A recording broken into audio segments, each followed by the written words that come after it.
But the reason I choose Canberra is because growing up in Bandung, I can't even walk in the pedestrian because there is no pedestrian. It's so chaotic.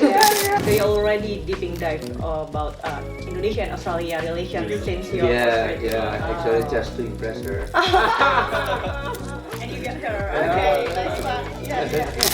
My dream is always have the one which is called Indonesia-Australia Economic Powerhouse, Wow. in which we are one economies giving one to the others. Also value added, value change. Try to have something that will not be redundant by artificial intelligence. This is important, right? Now, find a job, find a skill that is not it cannot be replaced by that. Of course, artificial intelligence will be developed from time to time. But at the end of the day, you need to eat.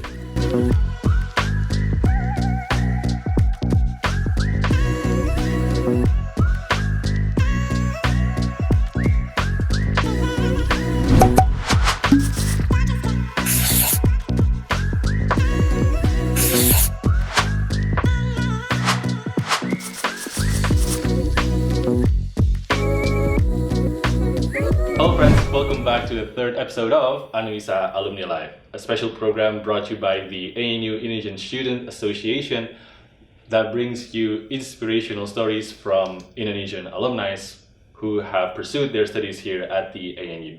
I am Hanif. And I'm Intan, and through this program we will dive into alumni journeys, what their experience here at the ANU in Canberra and after graduation, of course. And so this is the third episode of Alumni Live series that that Anuisa brought to you, and this is very special, Nif, right? Why is it? Because sadly this is our last episode, and we currently have two guests, and maybe just introduce them right now. Okay, yes, that is very correct. So as for today, we are joined by two inspirational and incredible guests. His Excellency Dr. Siswo Pramono, the Indonesian ambassador to Australia and Vanuatu, who also earned his PhD in political science at the ANU. And sitting beside him is Dr. Marcia Gustiananda Pramono, an accomplished academic and researcher at the Indonesia International Institute for Life Sciences, who earned a PhD in medical sciences here at the ANU as well, which also, coincidentally, is also Dr. Siswo's lovely wife. Thank you, Thank you, Bapak Siswo and Ibu Marcia, for for coming. Yay! So we will hear about Bapak Siswo and Ibu Marcia life journeys, their stories at the ANU and experience in diplomacy and also research and also the academia here. Of course, some inspiring advice for all of us, right, Nick? Yes, Maybe very. just let's get started. Let's get started. So welcome Bapak Siswo and Ibu Marcia. Should we call you Bapak or Doctor? This is for. Oh my god, very Australian. I'm gonna call you Bapak. Bapak Siswo and Ibu Marcia. Yeah. Welcome to Town Hall, a very reminiscing place and very nostalgic for you both, I believe. And how are you guys both doing today? It's quite busy. As usual, I start with my jogging 1 hour every morning. Okay. Okay, so before we start to the exciting stories of Pak Siswo and Ibu Marcia, their professional lives and academic journey, and obviously, the most interesting part is how they ended up meeting each other and being a power couple, right? Yay. We and the viewers would like to know both of you at a more personal level first. Sure. So I'm gonna start with Pak Siswo first. Could you take us back to your early life, who you were growing up, where you grew up, and basically your upbringing in general? I live in a very small town. It's called Tulungagung. It's Java. In East Java. It's mean in English, Tulungagung is a great help. Oh. Longing for a great help. Oh yeah. I still remember at the times that we always flooded from time to time. So everyone has problem with the skin. It's always itching all the time. But it's quite memorable. I have a lot of friends. I start my elementary school, senior high school, all in the city.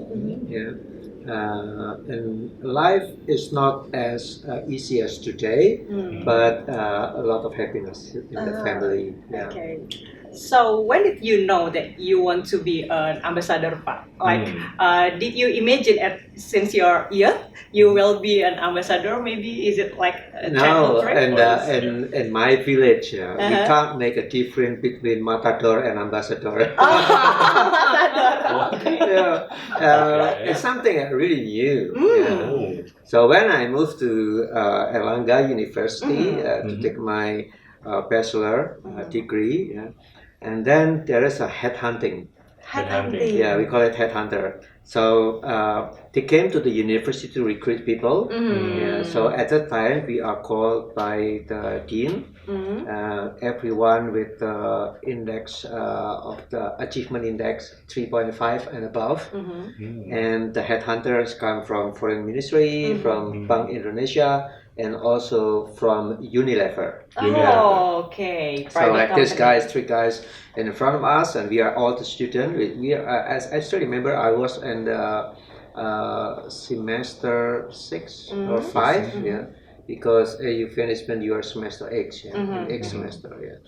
And then the guys from Unilever say that everyone who would like to work in Unilever, we are going to send you immediately to Netherlands for a master degree. Oh. So, Netherlands is so interesting. So everyone is like started leaning toward Unilever, and the other guys from the Indonesian Bank, Bank Indonesia, like, everyone is after the Bank Indonesia, we are going to add 600. At the time, it's quite expensive. It's quite high, 60,000 rupee in the salary. People start leaning toward. 60,000 Wow. is Yeah. we probably can buy coffee here today. Yeah, at that time, and people are like, okay, Bank Indonesia is here, give us very good prospect, and the guys from the foreign ministry like, hang on, you will be a diplomat like a James Bond. Oh. You are going to wear suit, and you are going to see snow. Then everyone said, okay, we are enrolling for the foreign Okay. ministry. Yeah. So what make you choose law, Pak, in Airlangga University? Yeah. No, because at that time I don't have any idea what I want going to be when I finish my university. So everyone doing law and just follow everyone. Oh, okay. Yeah. It's just at that time. At that time. You don't have any idea. Yeah. So what makes you want to choose between those three? Aside from looking at snow, is there any something peculiar about the foreign ministry? No, At at that that time we just thinks of exploring everything beyond Indonesia. It's very interesting, and no one wears suit in Tulungagung. And of course, snow is beyond our imagination. And what happened then? And when we joined the foreign ministry, one of my friends, they sent them to Ethiopia. There is no snow in Ethiopia. Yeah, correct. Only desert. Yeah. basically. And I end up in Germany. There's some snow in Germany, of course. Okay. In contrast with Pak Siswa, I believe you were born and raised in West Java, West right? Java. Whoa, yeah. Correct, yes. Maybe give us a little bit like how did you grow up and what is life in your in your youth? during your Yeah. youth. Is Okay. it significantly different Yeah. with Pasiso or Yeah. Worse, perhaps.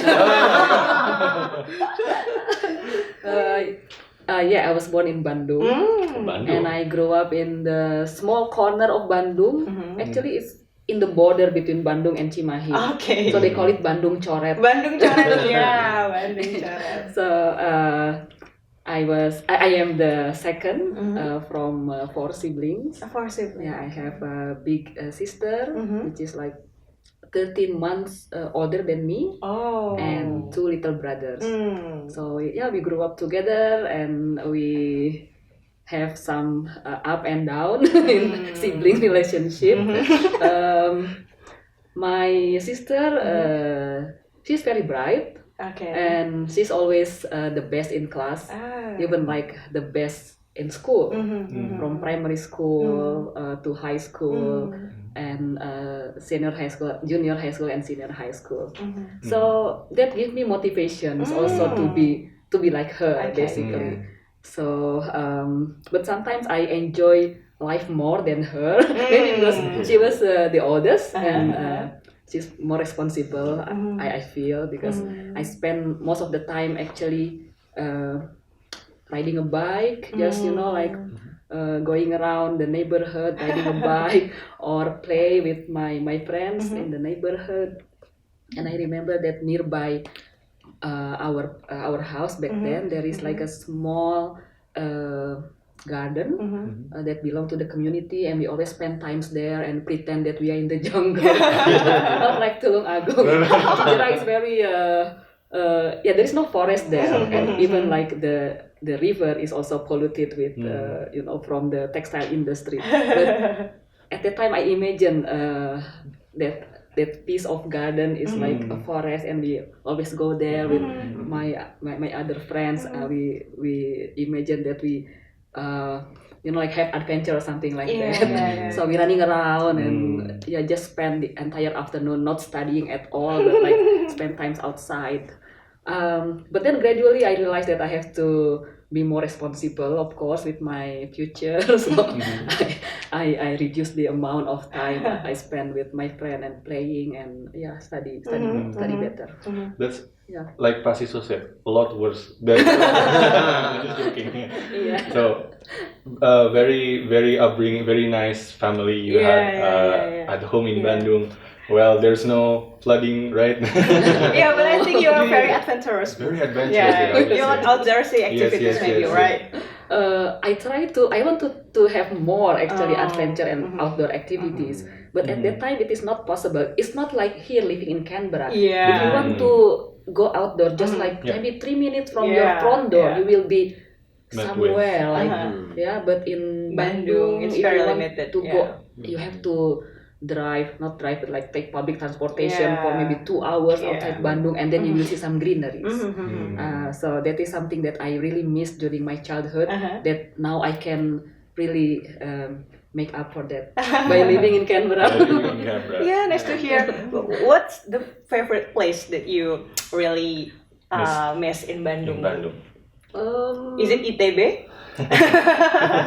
Well, I like ITB. It's very green and nice campus. Of course. But it's also associated with hard work. And a lot of difficult exams. Yeah, like stressful vibes.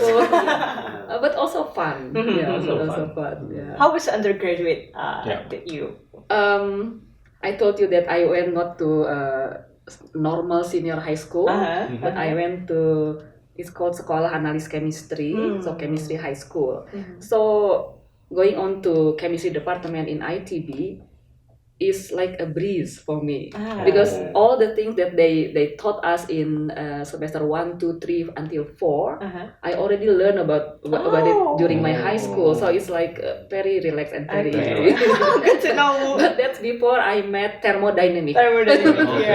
Thermodynamic, that is very hard. Okay, But I can imagine that the environment by then when you are in high school, just like in Dilan 1990. Remember that movie? Oh, actually, on the contrary. Right? On the contrary, because we went to this special high school, so there's a lot of working in the laboratory. We spend most of the time in the laboratory. Even like the other high school, maybe from 7 a.m. until 12, but this senior high school, we start from 8 a.m. until 4 p.m.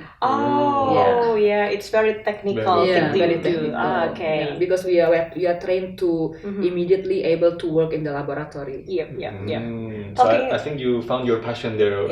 Long hours in the laboratory and ended up. I think I really do like the research here. I enjoy that. I enjoy working in the laboratory, but I don't enjoy so much working in the kitchen. But talking about like chemistry to biomedicine, like you are doing right now, how did you find the way from chemistry to biomedicine? Right. So I entered university in 1992, and then Looks like Dilan 1990. And he's your Dilan book, right? my Dilan here in Canberra. Dilan in Tokyo. So I was inspired by the one of the lecturer, he is graduated from Monash University, Okay. and the lecture is about DNA and molecular biology and central dogma and things like that. I was like this really inspired me. So when I heard his talk, I was like, okay, I have to be under his guidance. So I already choose my thesis supervisor. Okay. So this is almarhum Dr. Saifuddin Nur. Oh. Yeah, and he was graduated from Monash University, and he was a lecturer in the Department of Chemistry. Oh. So yeah, it is the first day of my university time. I heard about his lecture, and already I decided I would like to go in that direction. Yeah, you're very inspired with the prominent figure here. You could say. Yes. So talking about education, I think this is going to be an interesting section here because Pak Siswo has graduated his undergraduate from law in UNER and Ibu Marcia from ITB doing chemistry. Let's talk about ANU, right? What motivated you both to pursue your studies at the ANU? Yeah, so for me, life is not always very serious. Like, Okay. I'm not a lab guy or Okay. whatever. So everything is fun for me, just fun. Yeah. So I remember most of my classmates they would like to study in United States because we watch American movies, or to UK. I'm the only one that actually went south to Australia because of the Crocodile Dundee movie. I really want to see the outback. But I don't have any idea about Australia, so I end up in Canberra. I call my mom, it's not an outback, there's no crocodile in here. Kangaroos, but yeah, so Flying Doctors is also another series that I watched when I was a kid. So I just would like to see a very vast continent with nice people. But they also have the Aborigines, the First Nation. I just would like to explore that. But of course, I should go to Queensland, but I don't have any idea about Australia, so I end up in Canberra. Okay, so you did your master in Melbourne, right? Yeah. But at the time, we have a funny. I got a lot of graduation in Canberra. First, we got to take 10 undergraduate subjects. Okay. Because they have no idea about Erlangga University, so we call it the bridging process, right? So I spent my undergraduate time in here in Canberra, doing things like what a bachelor degree should do. And then when I passed the so-called postgraduate diploma, and then you are entitled to go for master degree. And then Canberra is not a Crocodile Dundee thing. People told me, Melbourne is much better. There are more young people in Melbourne because Canberra at the time, ANU, is just for research, mostly for research students. It's the best place for master degree, for PhD, but certainly for not undergraduate one. So I moved to Melbourne, Monash University, and start my master degree there. Which one do you prefer, Pak? Melbourne for young people or Canberra? I think at the time. At that time. Until I found her in Canberra. Melbourne is a very nice one. But even in Melbourne, I did not really live in Melbourne. I live in Clayton. Clayton. Monash University in Clayton. There are two campuses in Monash at the time. Caulfield and Clayton. What about you, Ibu? What brings you to ANU? I think you did your master's here as well, right? Yes. Actually, I came here as a master student, but then my supervisor offered me to convert to PhD. So I end up doing PhD. So I add several years. So it's like continuing program. Master leading to. Something like that. So how many years is that? For 5. 5 years. So it's the same, like doing master 2 years and then 3 years PhD. But I did the same project. Before coming to the Canberra to ANU. Yeah. How long you did your job before coming before here? coming Oh, Yeah. okay. So after I graduated from ITB, I apply actually master program in ITB. Oh. So I did master program, and then I thought like, because the master is by coursework, so I thought like I've done doing coursework. I don't want to do any coursework anymore. I want to go somewhere else and do just working in the lab. Oh, So, you're really patient. Yeah, so when I Okay. apply master by research. So there's no coursework involved. But actually, that decision I regret now. Oh, why, Ibu? Because when you do master and you do coursework, you have already some basic knowledge about things, right? And then doing coursework in master actually deepen that knowledge. Like okay. you have more analysis, more insight. So that I regret. Okay. But no regret. No regret. You just you can follow. still like Okay. fill in what you like for. But the reason I choose Canberra is because growing up in Bandung, I can't even walk in the pedestrian because there is no There's no pedestrians. pedestrian. It's so chaotic. At that Now they time. have. Now they have. Then you can enjoy Bandung, but back then it's very difficult. Like to enjoy the city. So and then in the brochure, I read that Canberra is the city that is very well planned. So it is made from scratch, very well planned. Even there is like bicycle track and there are a lot of gardens and the garden city they call it, right? So I choose Canberra because of that. Because That of is that. one of the reason. And the other reason is my supervisor, the one that who inspired me, almarhum Professor Ahmad Saifuddin Nur. She told me that there is a new thing in molecular biology. It's called bioinformatics.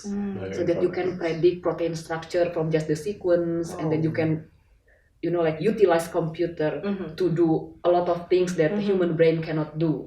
So I was inspired to go in that direction, and when I browse around with supervisor what is that group, I found the supervisor here at the ANU. Oh. But the story is I end up not doing that.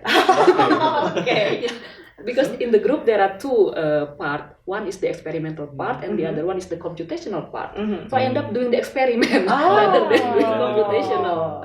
Yeah, but the thing is, it's very nice collaboration between the computational people and the experimental people, because I have one experiment where I measure something in the lab, and then they do simulation in the computer and they match. So it's very nice to see something like that. Yeah, but I didn't do what I planned to do.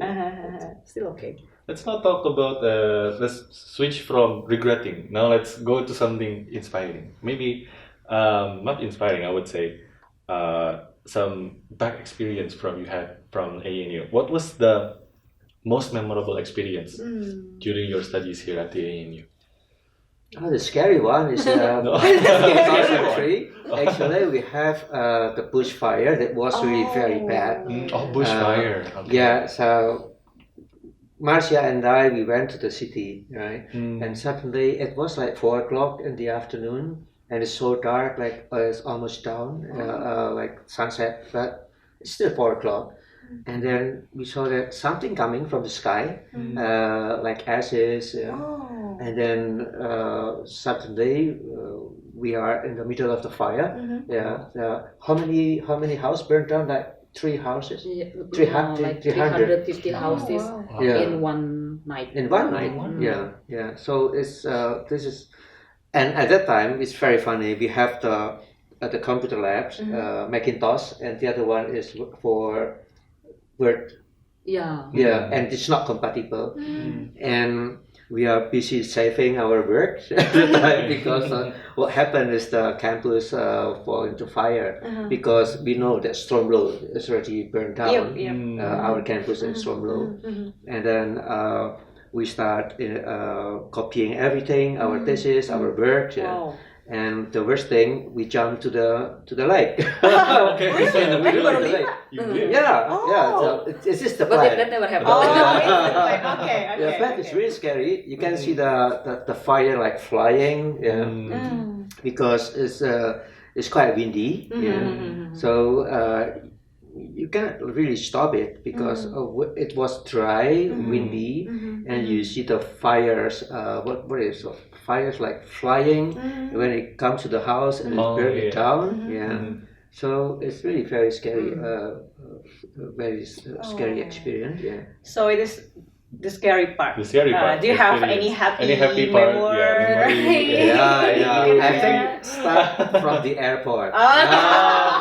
Okay. You know, I try to impress her. Oh, Yeah. so Really? you guys met here at the Yeah, actually, okay. in Jakarta for the preparation. Yeah. Oh, Okay. before flying here. Yeah, and Okay. she never paid attention to me. You think that it's just a kid in the block, and I try to impress her. Like, okay, it's not at the airport. I just would like to show her that I'm a macho boy. But I was really very skinny as well. Skinny and my hair as long as hers. now. Oh, okay. Yeah. And then so what am I supposed to do? I offer her a help. Like, can I carry your suitcase? Oh my God. Very masculine. of Yeah, you. you Yeah, guys that's very can masculine try thing. this. And then I carried that and it's very heavy. Do you put your grandmother in the suitcase? Yeah. So I failed to impress her because I cannot even carry the suitcase. It's very heavy. Okay. And then next, we are in the same class for the preparation. So we studied math, basic math, and then statistics. Oh, so at that time, NU have a program like that. So actually the building is still there. Yes. Yeah. So what happened if I can beat her on statistics just from ITB? And I study really very hard. And then most of the time, she just enjoy time with her friends. And at the end, my statistics is better than yours. Yeah. And then Oh, it nice move, started Pak. looking a bit of attention to me. Yeah, it is. Did you get interested after finding out your statistics course? Actually, it's nothing to do with statistics. About him lifting up. That a little bit. that's Because I think my room is in the third floor of this building, right? Okay, And there is no elevator, no. Yeah. Like, how am I going down? Yeah. And then right after that, I went on to the stair again, and there's a Vietnamese girl. Yeah, his English is really very limited. Like, you carry this up. Oh, come on! And again, I carry the whole thing up. Okay. And you succeed to You carry succeeded. things. Yeah. Okay. But I get her only.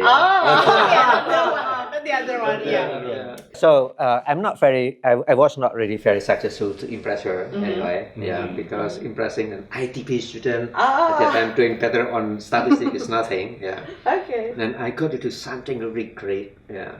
So I joined the EC competition, right? I see competition. Not only for Australian, but Australian and the Pacific. Yeah. Oh. Yeah. So it's good because the ANU at the times asked me, okay, just join the EC competition for the postgraduate. Yeah. So I did a research and then I got the high commendation for that award. Yeah. For the Asian Pacific, and then it's something, right? Yeah, she start paying attention. So I think you work very hard, Pak. To get the I think the high commendation is very good because the competition with the Pacific, Australia, they call it Australasia something. Yeah, and we managed to the ANU at the 6 from the ANU got like high commendation. That means the best essays, 10 best essays. Yeah. So was it in political science? Or- Yeah, so my title at the time is Securing the Insecure. Oh, It's about the really? relation between Indonesia and Australia. Securing the insecure, like we feel insecure because we don't know one to the others. Yeah. So knowing is actually part of the security for both. Yeah. So because we are afraid of the unknown. Yeah. So this actually is Insecurity, all about. right? Yeah. Okay. Yeah. So you already deeping dive about Indonesia and Australia relations since your Yeah, postgrad. actually just to impress her. And you get her. Yeah. Okay, nice one. Yeah. Maybe it's a very nice bridging because we are very interested in. Maybe the viewers as well here at home are very interested. How did you ended up meeting each other? Was it before coming here, or how did you maybe let me rephrase that. Like, how did you finally caught up into him? Like, I think I really like him. After so many failed attempts. So many failed attempts. Very much attempts. Yeah. His story is not enough. Yeah, From maybe. your perspective, Yeah, we're curious about how From you your like finally. Okay, I will try I will to try. respond him like that. Okay. Wow. Really hard to do. I fucked so many boys before. Right? Yeah. There are a lot of boys around her. Yeah. Oh. No. Actually, I noticed him Ah. since we were in Jakarta. Oh. I noticed that he's supposed to be the same class with me. Okay. But because I think you have to do something with the Kamlu, and then Oh. he end up join the other class, Uh-huh. not the same class with. Higher class. Oh. Yeah. This is another attempt actually. Oh, so you to guys impress. had the like preparation class before. Preparation, Yeah, Okay. yeah. I see. And then we went to Australia in the same plane. Same Oh, thing, okay. And not only us, right? But like with with the maybe others. 100 something or Oh. Yeah. not ANU, but like Australian Australia award. awards. At that time we call it AIDS, right? Okay. Yeah, ADS. Yep, ADS. yep. Yeah, Yeah, Australian ADS scholarship. Yes, Australian. Australian Development Scholarship. Development. Yeah, and now it's AS, And now right? Yeah, Uh, yeah. So and we landed in Sydney, Mhm. and some people go to Melbourne, some to Brisbane, Tasmania, Mhm. and then only 3 of us end up leading to Canberra. It's very small plane, Yeah. very small plane, and I feel not very well because this is the first time I be on the plane with the With the Propeller. Yeah. Me too, Very me too, small yeah, plane. yeah. it was turbulence. Mm. So he tried to comfort me. Oh my god. This is the how many times is this? He tried to comfort me, and because I feel really unwell at the time, and I think he successful. So we landed in Canberra, and then we end up here in Todd Hall. He helped me with my luggage. Oh my god. So And then- sweet. because I don't know how to cook, Mm. but actually he's a very good cook, and he always invited me to have dinner with him. Okay, so this is really chinlock. It's chinlock. Yeah. Okay. Because every time I visit her, he cook, Yeah. or you always serve me with sardines. Directly from the From the cat. Yeah. You treat me like a cat. Every time the sardine. So funny. yeah, but he can cook, so yeah. So you guys That's ended the up best. marrying here in Australia, or did you go back home? Oh, we go back home because our parents want us to go back home. Oh, but during the PhD? Yes. During the Oh, PhD. during the PhD. So with us, it's money. Okay. With ITS money. With Yeah, yeah. Oh.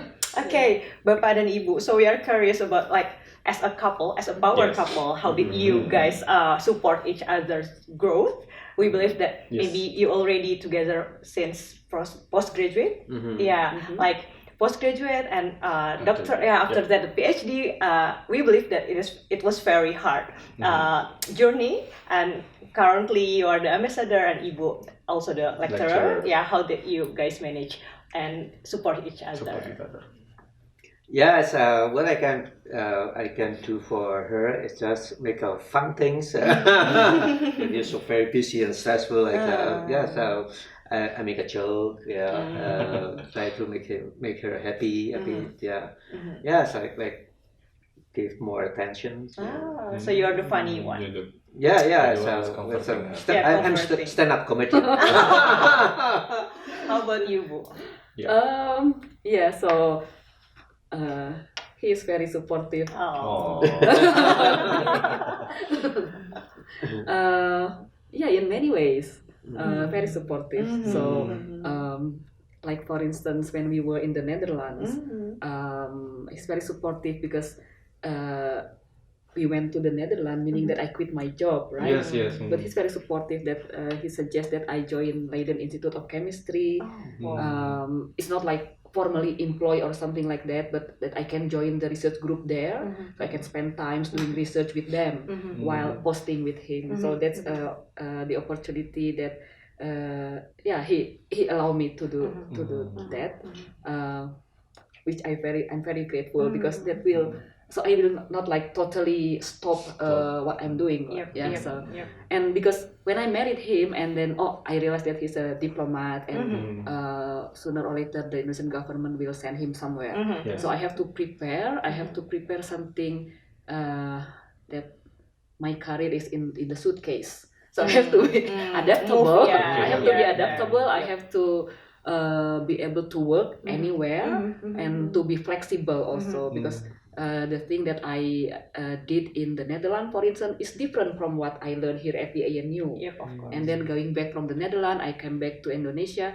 I do something else again. It's always like that. So so it's not like I build something from the basic and then that, but like a little bit this and a little bit of that. So I don't know how I end up now being a lecturer. I can see that. Because like you have to. I really do respect you being to be adaptive and No, change one. being able You are to let go. studying bioinformatics at the time. So then I revisit my Oh. initial idea. Because at the beginning I would like to combine computer with molecular biology, right? And then I do some Google search. Basically, it's a Google search. Computer and immunology, because almarhum Professor Ahmad Saifuddin Nur, my immediate supervisor, was supervised by a very famous scientist, Professor Sangkot Marzuki, the director of the Ekman Institute. So when we came back from the Netherlands, Professor Sangkot Marzuki told me that in Indonesia, what we need to do is we need to study the populations. So we need to study the human population. We need to study the microbes that are in the population, the animal population, because that is what we can do that. So I mean, if you have like animal model or like a model system, that's also okay, right? But if you have animal model, you can do it anywhere else, not just in Indonesia. But in Indonesia, you have to study the population. So then I was thinking like, what should I do? And then I came across this term immunoinformatics, so combining immunology and bioinformatics. So I started learning about this, and I went back here again for 6 months. Of course, because he support me, I can come back here for 6 months for the Endeavor Award, postgraduate Endeavor Award scholarship, doing research here at the ANU, at the John Curtin School of Medical Research, just to do immunoinformatics. So I had that chance, and now that is the field, the area that close to me. Talking about your career, like you should adapt it here and there. Like you said, your career is like in the suitcase because you need to move. How you manage all of it? Because I think you're very passionate on your what you are doing right now. You are a lecturer, you're a researcher, I believe you're a very good mother and a very wonderful wife for the ambassador. Like how you manage everything? Because I have a lot of help actually. When we were in Indonesia, it's only 3 of us, Siswo and me and our son Bayung, Satria, Satria Lembayung. So we manage everything, 3 of us. So we divide the task. I will do cooking. Imagine I do cooking. So you already like cooking from Siswo. Okay. So I do cooking, and he will do the cleaning, and my son do something else. So because I'm not doing it alone. Also here, I'm not doing it alone. I have a support system to allow me to do the things that can be supported by others. So I managed to help him with the mainly I support the embassy to promote Indonesian culture, to raise awareness about Indonesia. Through Angklung? Angklung is one of my passion. It's very close to my heart. Music and things like that. Through culinary diplomacy as well, so culinary and Angklung and like that, and so but actually, I don't do it alone. she plays Angklung as a bamboos as a music. I eat bamboos because I love rebung. Okay, very nice. Yeah. But actually, it is give us a lot of good memories. Yeah, in the Netherlands is busy with the research, and at the time we have like 6 years, no, 6-month-old baby. Yeah, 9 months. 9 when months. he was 9 months. Yeah, so at my morning regular thing is always I drove her first to Leiden to the work? campus to work, yeah, and then I drove my son 9 years old, 9 months babies in the Tweesamen. Yeah, Tweesamen it's is like, like child child care. Oh, child Yeah, care. that's why our son is so independent, and then I drove back to the office and then collect them in the after office as well. Yeah, and this I spend more time with my sons in the young age. Yeah, because Marcia took postgrad and also postdoctoral in Australia for 6 months, and then America 2 times, Rhode Island, and then the other one is Oklahoma. Yeah. So I brought my son to the office. At that time, we also have three diplomats with small babies. Yeah, so when we have meeting, we also Bring the my babies. son like still very good. like I think it's 4 years. Yeah. For And years, then yeah. I had some eatings at the office, and even when we moved to Germany, that's funny because you're in Oklahoma, right? Yeah. And then suddenly I got instruction move very quick to Germany. So when he came back to Jakarta, the house already empty. Both of us already in Germany. And Guys, we're not in Jakarta anymore. They're in Berlin. Okay, so you brought your son Yeah. to Germany. Yeah. Okay. How was it at the Oh. time when you were separated? You were going to the US and you going to Jakarta and then to Berlin. How was it communicating? Actually, Is it very... I went to Oklahoma because I got Fulbright fellowship Wow, for 6 you- months, and Very then cool. Siswo and Bayung usually they will visit me like every 2 months because when I was here in ANU doing the Endeavor Award, I was invited by the ANU as well to give lectures. So more chance to see each other. That's really And then nice. I thought that it will be the same Yeah. if I go to United States, that you also have some work there as well, right? And apparently not. So the government decided to send him to Berlin Berlin. to Yeah. become the vice ambassador, Yeah. deputy chief of mission in Berlin. Wow. Yeah. So when I completed my Fulbright fellowship in Oklahoma City, I went back to Jakarta to empty house.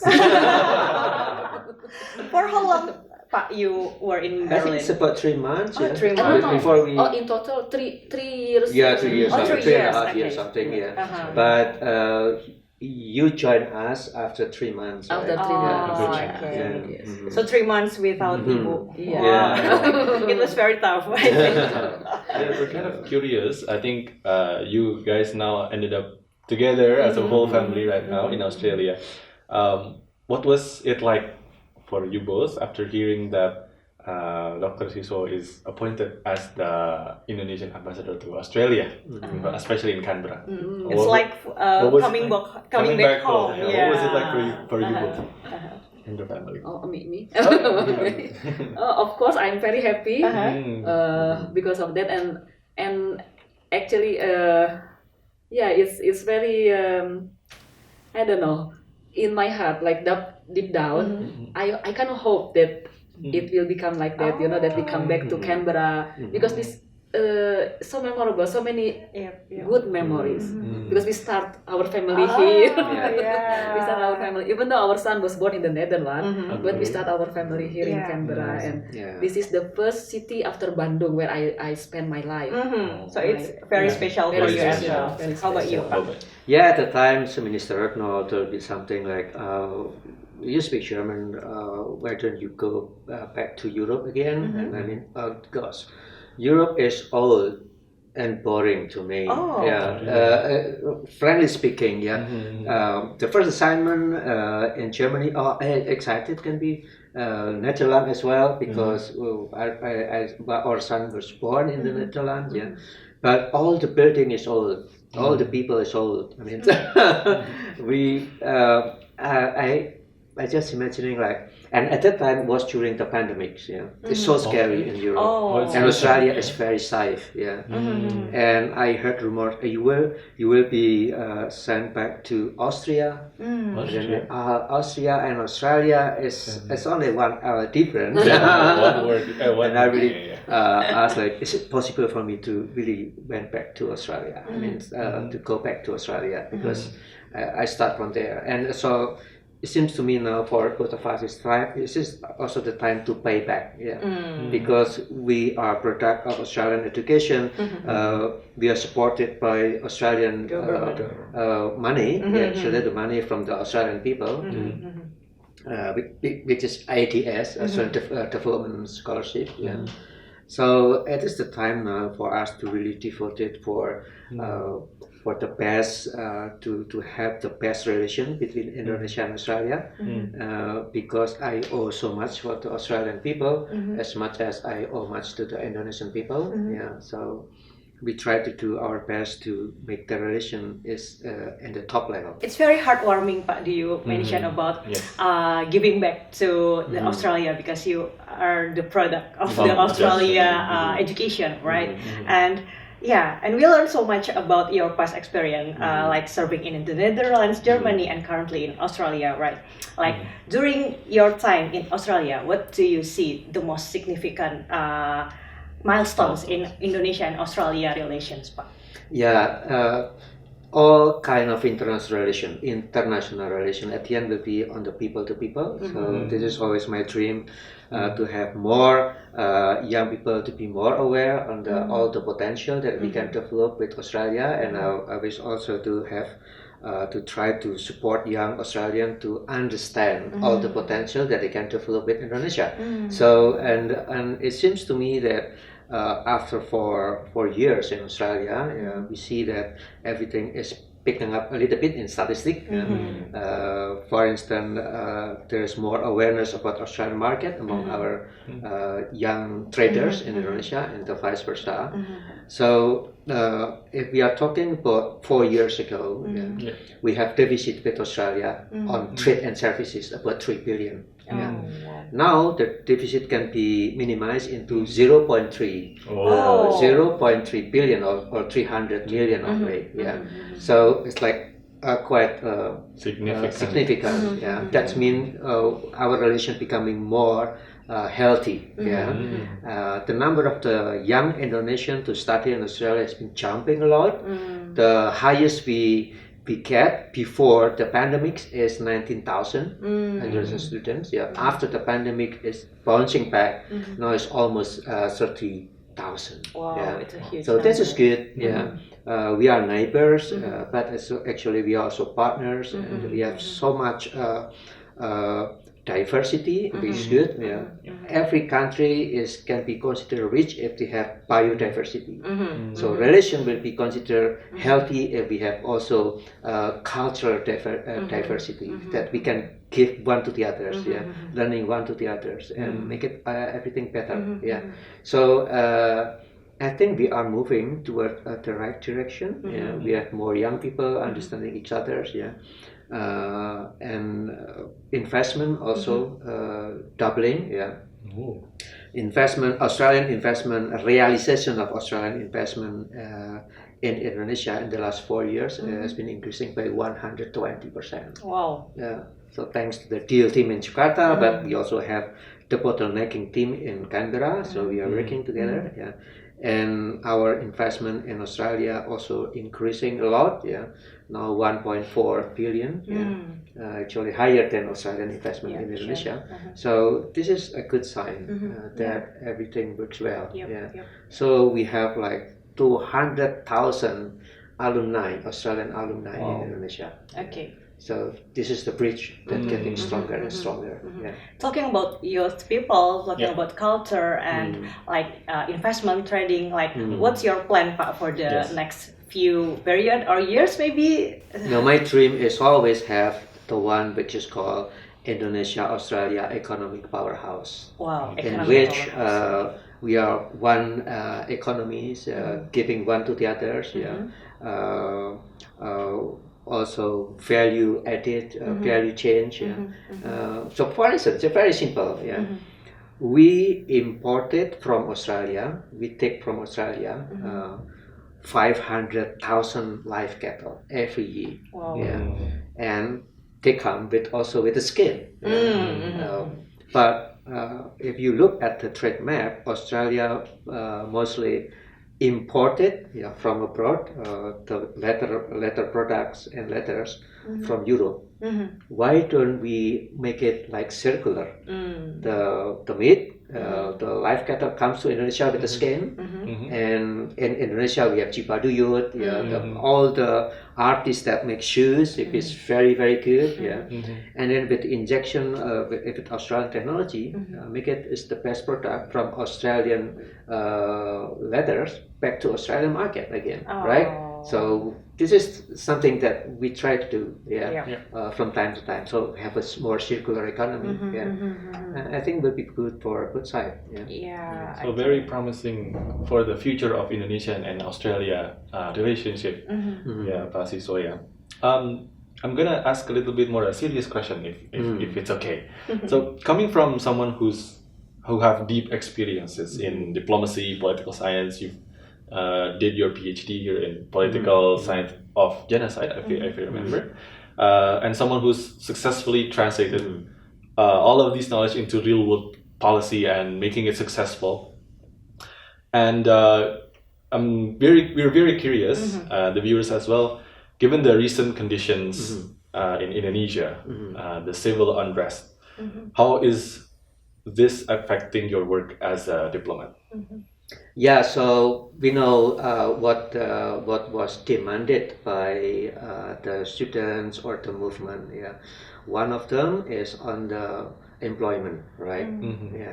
So what the embassy is doing now is to help to get more employment in Indonesia. That's why if Australia invests more, there will be more economic activity in Indonesia with Australian investment. It's going to absorb more labor.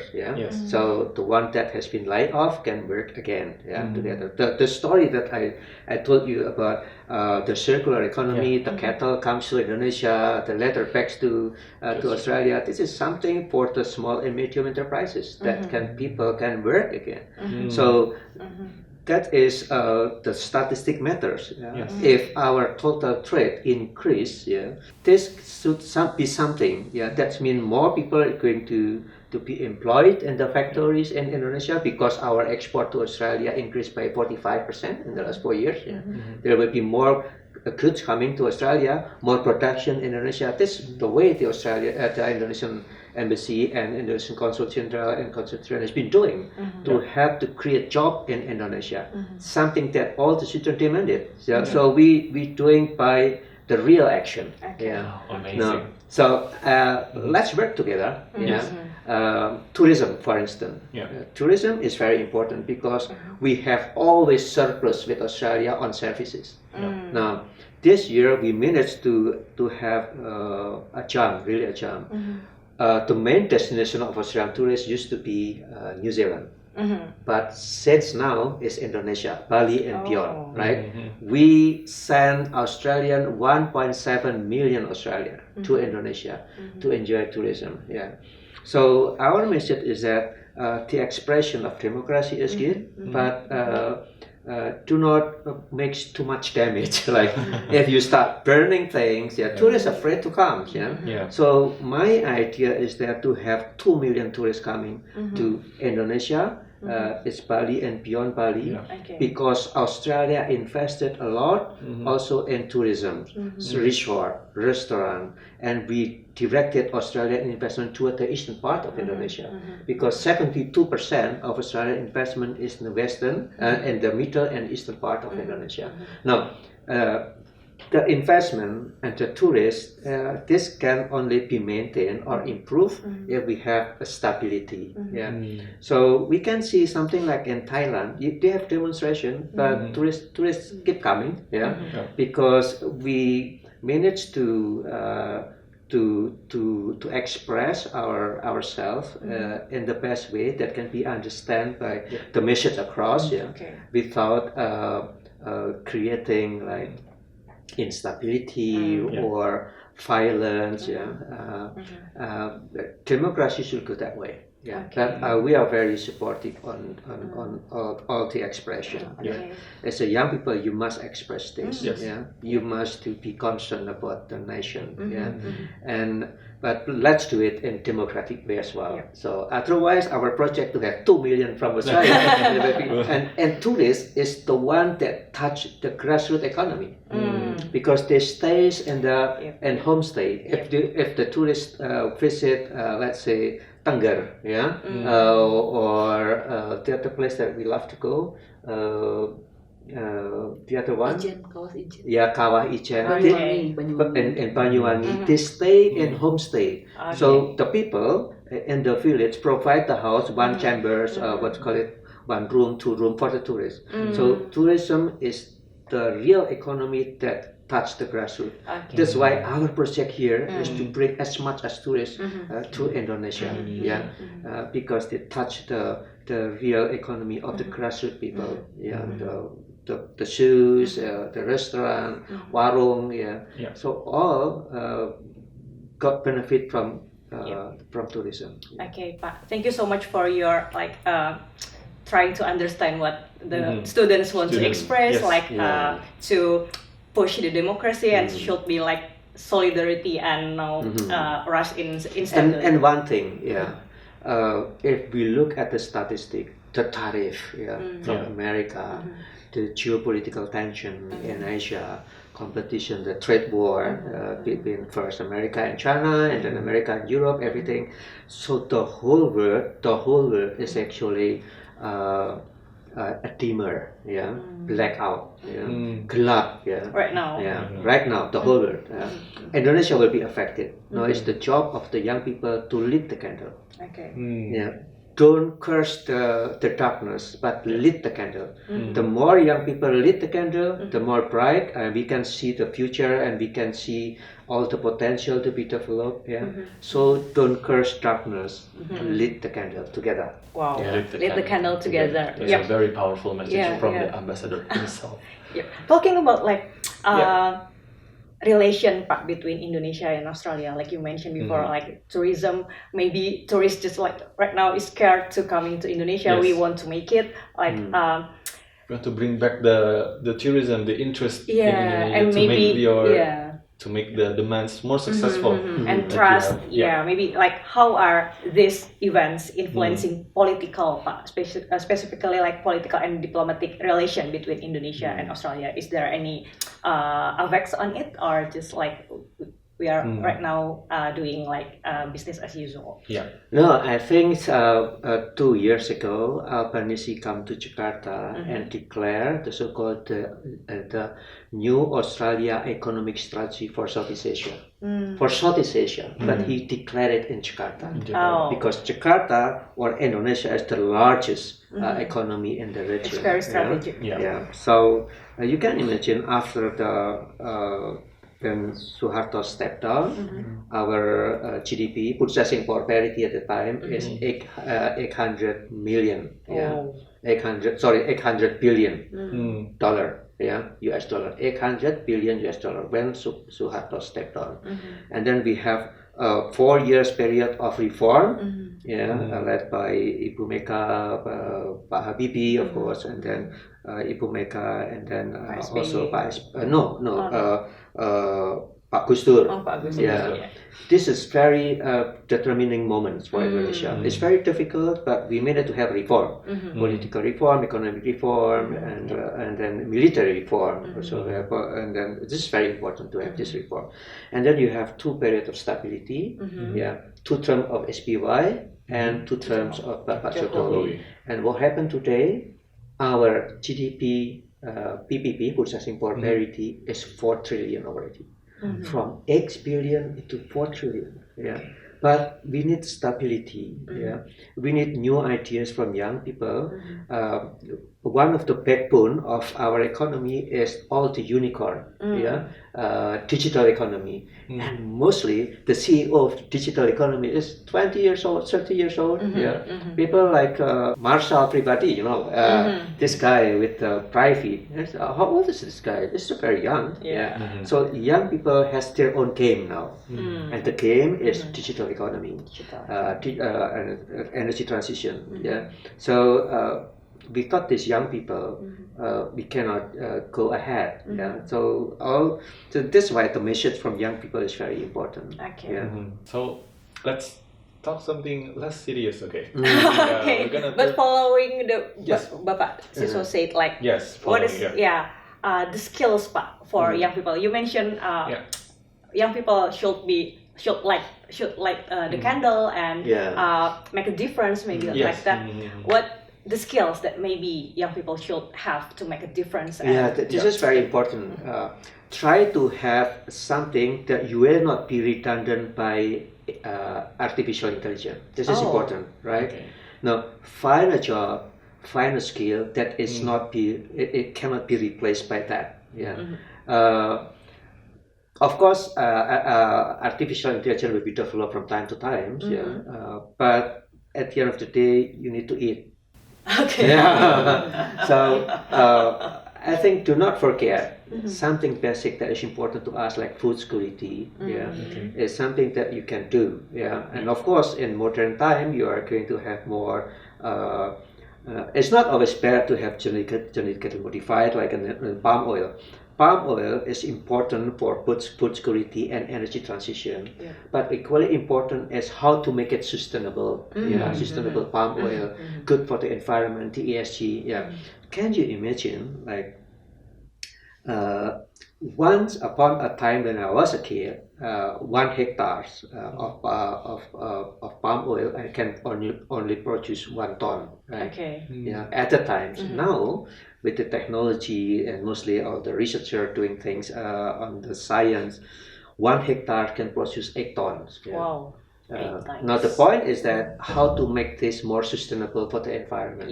So a lot of challenge like that. You use an artificial intelligence, yes, but you will not be dominated by artificial intelligence. So creativity is very important. Fish farming is very important because people growing.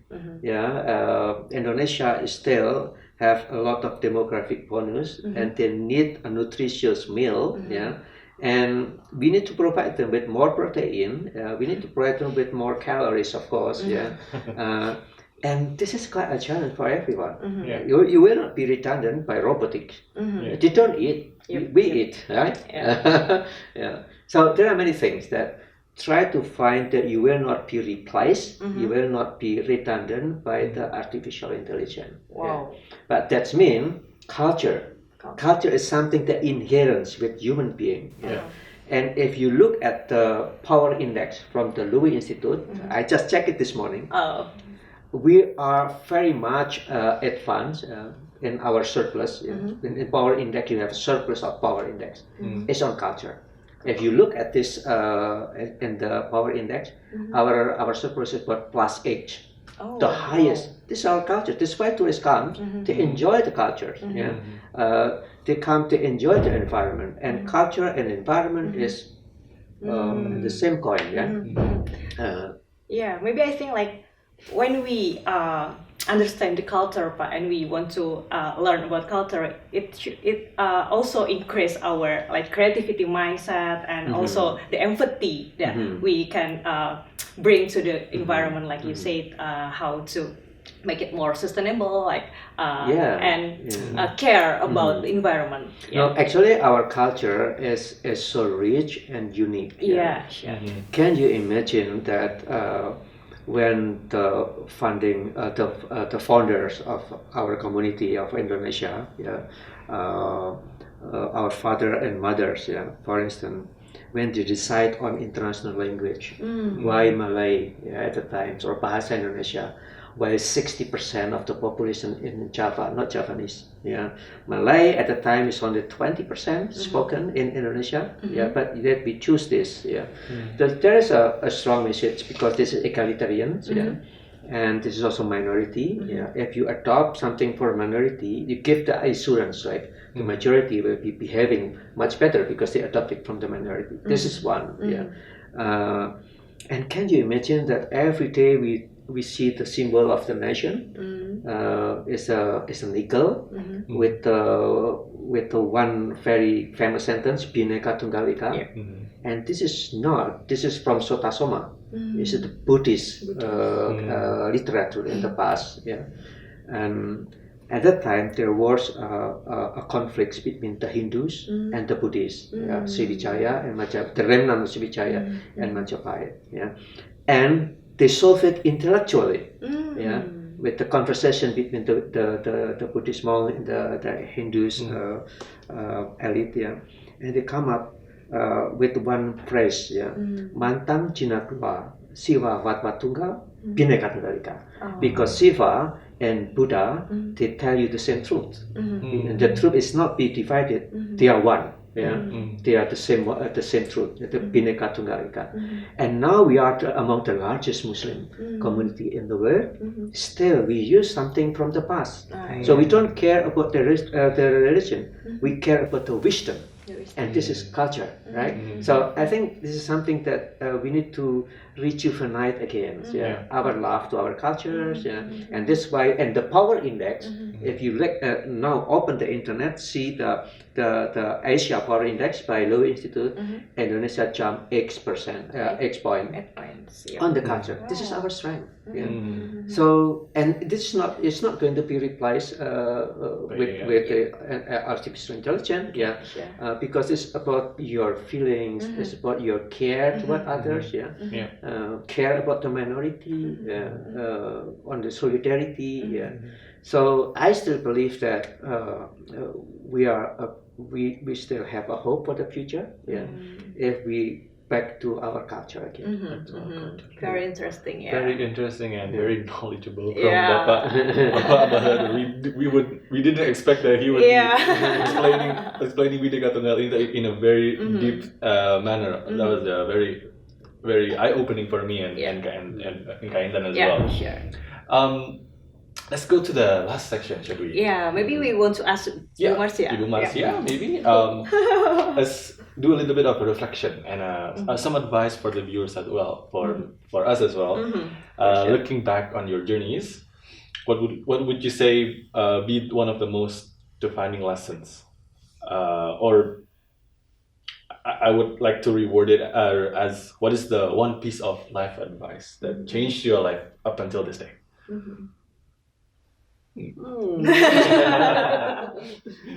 What piece of advice?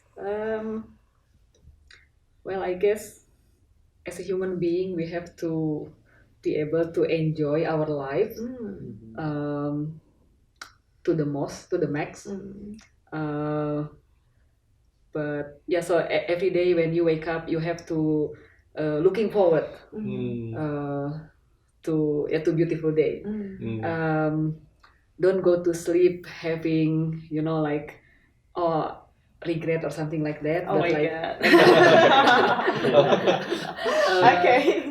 Make sure that you go to sleep already finish everything. Yeah. Sometimes difficult, I know. Yeah, Bu.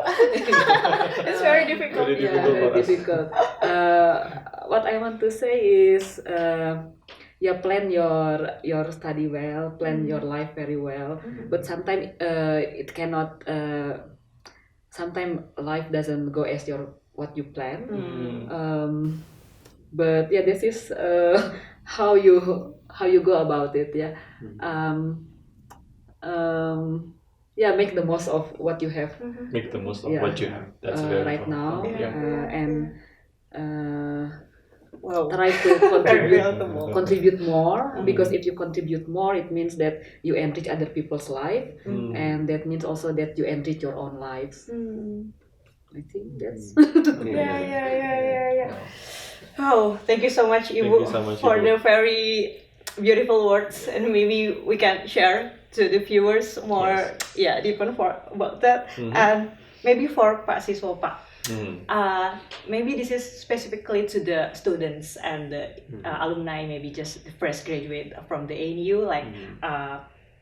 like who aspire to make a difference, like whether in diplomacy, academia, or other fields, what do you want to say to the young people, like the students specifically in the NU? Yeah, so I think just follow up from Marcia, do your best. Yeah, you cannot control life. Yeah, but you can control yourself. Yeah, so it means that the sky is the limit. Yeah, but you know what is your limit. Yeah, yeah, the sky is the limit. I mean, you can set everything, but do not step or do not try to reach something if this hurt others. Yeah, that's the limit that you need to control. Yeah, if we are talking about corruption and everything, those people forget the limits. Yeah, because perhaps the community will be permissive. Yeah, but the moral compass is very important. Yeah, but one thing that we need to remember actually that what we forget already is our humanity. Yeah. You cannot survive without love. Yeah. So, for instance, the kids can grow up, be a good people because people love him, or love her. Yeah. Even though if they don't have parents, there are always community to love. Yeah. So always pay back to the community. Yeah. Back to the community. And do not forget that your parents have do everything for you. Yeah. So first pay back to your parents. Pay back Do not to- forget that. Community is important, but parent is very important. Yeah. Wow. And then community. Perhaps someone forget to say thanks to your mom or your pa. Yeah. But just do it now if you still have a chance. It's very, Very heartwarming. heart-touching, Yeah. Very powerful message from the ambassador himself, that you have to be grateful for everything, grateful for the people around you, and give back. And also from Ibu Marcia, what was it again? Well, there was so much that I have to comprehend. I remember now. Is that you have to be grateful of when you wake up in the morning. You have to be you have to look forward. What's ahead of you, And sleep without regret. and sleep without regret. I think that's very important for kindness. So both of you has been extremely powerful and extremely incredible. I would like to summarize that. So both figures here, right in front of my eyes, began their academic path in Indonesia.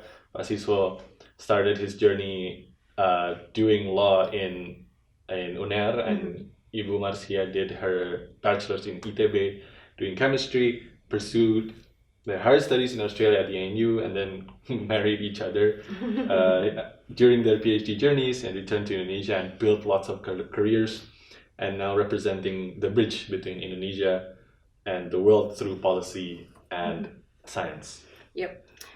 Pak, Bu, I personally admire this conversation very much. Like, maybe we frequently meet each other in many events, but like today we can talk about more personal. Like we know you and Bu Marcia very well right now. Like how you meet each other, how academic and research life for you, Bu. You are really passionate on that, and Bapak very lovable and funny, and you really into the culture and want young people to just make a movement that please light the candle, do not destroy environment, something like that. It's very wonderful for us. It's very we hope that you guys, the viewers, can take the highlights as well. It's very wonderful conversation right now. Super duper wonderful.